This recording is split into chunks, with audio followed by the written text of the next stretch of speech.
కాకినాడ సంఘటనే తీసుకుంటే ఎంత దారుణం అంటే పవన్ కళ్యాణ్ గారు డిప్యూటీ సీఎం గారు మహిళల రక్షణ కోసం ఎన్ని కబుర్లు చెప్పారు. తాట తీస్తానన్నారు. మహిళల మీద ఎవరైనా చేయేస్తే తాట తీస్తానని చెప్పిన విషయం ఈ రాష్ట్రంలోని ఏ మహిళ కూడా మర్చిపోలేదు.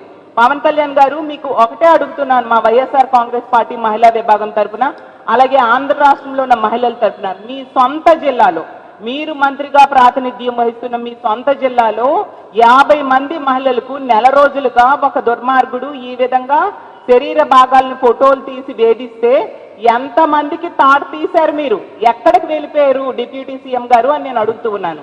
అలాగే హోం మంత్రి గారు, ఆవిడ సొంత జిల్లాకి పక్క జిల్లాలో ఈ సంఘటన జరిగింది, కాకినాడలో జరిగితే మరి హోమ్ మినిస్టర్ గారు మానవత్వం కోసం చాలా స్టేట్మెంట్స్ ఇచ్చారు, ప్రెస్ మీట్లు పెట్టారే, మరి మీకు మానవత్వం అనేది లేదా?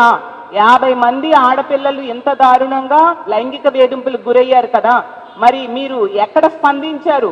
ఏమాత్రం స్పందించిన సంఘటనలు ఇప్పుడు చెప్పిన ఏ సంఘటనలో కూడా మీరు ఒక మహిళా హోంమంత్రి అయ్యుండి కూడా మీరు స్పందించినట్టుగా దాఖలాలు లేవు.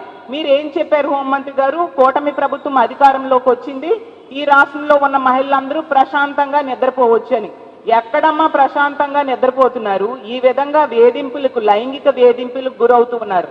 బాత్రూమ్స్ లో సీసీ కెమెరాలు పెడుతున్నారు, అలాగే లైంగిక వేధింపులతో వాళ్ళకి హత్యలు చేస్తున్నారు, అత్యాచారాలు చేస్తూ ఉన్నారు. 3 సంవత్సరాల ముక్కు పచ్చలారని చిన్నారుల మీద కూడా అత్యాచారం చేసి హత్యలు చేసిన సంఘటనలు మనం ఎన్ని వింటూ ఉన్నాం.